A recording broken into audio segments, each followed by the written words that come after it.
Bienvenue. On est au printemps 1944. L'Allemagne nazie est clairement sur la défensive partout. Pourtant, Hitler, il a l'air presque d'attendre ce débarquement allié. Avec une confiance assez étrange, non? Oui, c'est assez paradoxal. Il était persuadé, semble-t-il, qu'il pourrait les rejeter à la mer. Une victoire rapide, décisive, pour ensuite se retourner contre les soviétiques. Une illusion, en fait. Et c'est ce jour J, justement, qu'on va décortiquer aujourd'hui, grâce aux documents qu'on a sous les yeux. On va essayer de comprendre pourquoi ça s'est passé comme ça. Pourquoi Omaha était si terrible et Utah moins. Pourquoi les panzers allemands ont piétiné. Pourquoi les Alliés ont eu du mal à avancer au début. Exactement. On va regarder les plans, bien sûr, mais aussi la technologie employée, les décisions prises sur le moment, les hommes, pour voir ce qui a marché pour les Alliés et ce qui a coincé côté allemand. D'accord. Alors, allons-y. Côté allié, on a l'énorme opération Overlord. Le choix de la Normandie, c'est déjà une surprise en soi, réussi grâce à cette immense opération de désinformation, Fortitude, qui faisait croire à une attaque sur le Pas-de-Calais.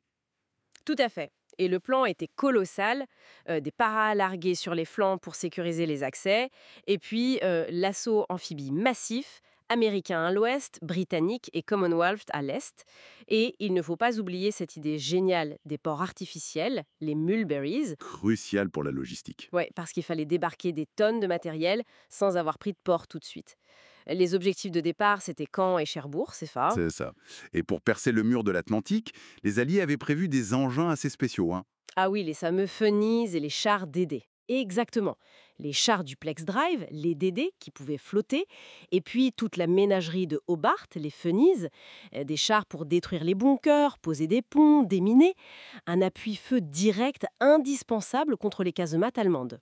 Et en face, ce mur de l'Atlantique. Alors, Rommel avait bossé dessus, non? Obstacles sur les plages, mines, bunkers. Oui, Rommel avait mis le paquet pour renforcer tout ça. Mais bon, ça restait incomplet, très inégal selon les secteurs. Et puis, la qualité des troupes allemandes derrière, c'était pas toujours ça. C'est-à-dire? Bah, beaucoup d'unités statiques, des soldats plus âgés, parfois des troupes venues de l'Est peu motivées ou mal équipées. Les meilleures divisions étaient sur le front russe. La vraie force de frappe mobile, c'était les divisions blindées, les Panzers, environ 1400 chars disponibles. Mais là, il y a eu un gros débat chez les Allemands sur comment les utiliser, n'est-ce pas? Ah oui, un désaccord majeur. Rommel les voulait tout près des plages. Il était obsédé par l'aviation alliée, il pensait, à juste titre, qu'elle paralyserait tout mouvement une fois l'assaut lancé. D'autres, comme von Rundstedt ou Gerd von Schweppenburg, préféraient les garder plus en arrière, en réserve stratégique, Et comme souvent, c'est Hitler qui a tranché. et qui imposaient un compromis désastreux. Les Panzers ont été divisés, une partie sous Rommel près des côtes, une autre en réserve plus loin, et surtout, la réserve blindée principale, le Panzer Group West, ne pouvait bouger que sur son ordre personnel. Le 6 juin, ça a été fatal. On y arrive. Le 6 juin 1944.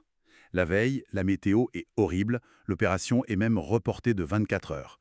Finalement, Eisenhower trouve une petite fenêtre et lance le fameux OK, let's go. Les paras sont les premiers. À l'est, la 6e aéroportée britannique et canadienne. Malgré une dispersion assez forte, ils réussissent plutôt bien. Ils prennent les pots cruciaux sur l'Orne, comme Pegasus Bridge. Il y a cette anecdote célèbre du sergent Thornton qui détruit un char allemand avec un Piat. Et à l'ouest, les Américains, la 101e et la 82e Airborne. Là, c'est beaucoup plus chaotique. Les nuages, les problèmes avec les balises Eureka pour le guidage, ils sont largués un peu n'importe où dans le Cotentin. Un sacré bazar. Mais ce chaos a aussi eu l'effet de semer la panique et la confusion chez les Allemands, qui ne comprenaient pas où était l'attaque principale. Ensuite, l'assaut sur les plages commence, après les bombardements. Efficaces, ces bombardements? Très inégalement. Sur Utah Beach, pour les Américains, ça se passe euh, étonnamment bien. Ils débarquent même un peu à côté de l'endroit prévu, sur une zone moins défendue. Les pertes sont faibles. Mais juste à côté, il y a Omaha. Ah, Omaha. Bloody Omaha. Là, c'est le cauchemar. Le terrain est difficile, avec ces falaises qui dominent la plage. Les défenses allemandes sont intactes, bien placées. Les mitrailleuses MG-42 font un carnage. Le bombardement aérien a raté ses cibles. Les bombes sont tombées trop à l'intérieur des terres. Et beaucoup de chars DD ont coulé avant même d'atteindre la plage. Les chiffres sont terribles, 2400 pertes américaines rien que là. Oui, c'est effroyable. C'est vraiment par petits groupes, avec un courage incroyable, que les GI vont finir par s'infiltrer et petit à petit prendre pied sur les hauteurs. C'était très très limite. Et sur les autres plages, Gold, Juno, Sword pour les Britanniques et les Canadiens. Globalement, ça s'est mieux passé. Le bombardement naval, lui, a été plus précis, surtout sur Sword. Les chars spéciaux, les Fenises, ont bien aidé à percer les défenses. Mais attention, la résistance allemande était quand même féroce par endroits et les objectifs du jour J, notamment la prise de Caen, n'ont pas été atteints. D'accord. Et la réaction allemande dans tout ça? On a compris qu'elle était freinée par le haut commandement. Oui, très lente et mal coordonnée au début. La surprise a joué, la météo aussi, et puis l'absence de nombreux chefs importants, dont Rommel, qui était en Allemagne. La seule contre-attaque blindée notable le 6 juin, c'est celle de la 21e Panzer près de Caen. Mais elle est malmenée, lancée en ordre dispersé, et elle est stoppée net par la puissance de feu alliée, notamment navale. Et cette fameuse réserve stratégique de Panzer, pourquoi met-elle si longtemps à intervenir? Juste à cause de l'ordre d'Hitler? C'est un élément clé, oui. Hitler et son état-major, l'OKW, sont restés persuadés pendant de longues heures qu'il s'agissait d'une diversion, que le vrai débarquement aurait lieu dans le Pas-de-Calais. Du coup, l'autorisation d'engager la réserve est arrivée bien trop tard. Et quand il bouge enfin? Ils sont sous le feu constant de l'aviation alliée qui domine totalement le ciel. Les Jabos, les chasseurs bombardiers, harcèlent toutes les colonnes.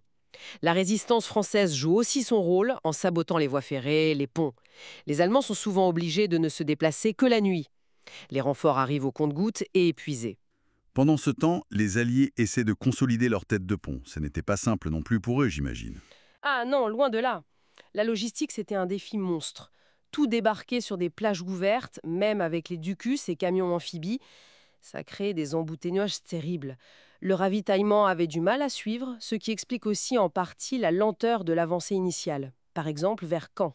Il a fallu du temps pour que les plages se rejoignent. Oui, il faut attendre le 12 juin, après de durs combats, pour que la prise de 40 ans permette de faire la jonction entre Utah et Omaha et de sécuriser une tête de pont continue. Donc au final, si on fait le bilan de ce jour J, malgré Omaha, malgré les objectifs non atteints comme Caen, c'est quand même une réussite stratégique éclatante pour les Alliés. Absolument. 156 000 hommes débarqués en 24 heures, une tête de pont solidement établie.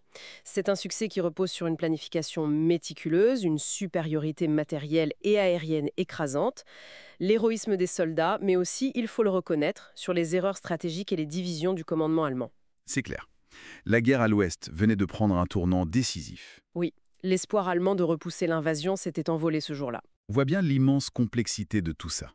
Mais ça amène une dernière réflexion peut-être. On parle beaucoup des plans, de la grande stratégie, du matériel, mais finalement, à quel poids est-ce que ce sont les petits incidents, le coup de chance ou de malchance d'une section sur une plage, le chaos d'un largage raté, à quel point tout ça a-t-il pesé, non seulement sur le bilan du 6 juin lui-même, mais sur toute la bataille de Normandie qui a suivi? C'est un peu l'éternelle question de l'équilibre entre le plan et la friction de la guerre réelle, quoi.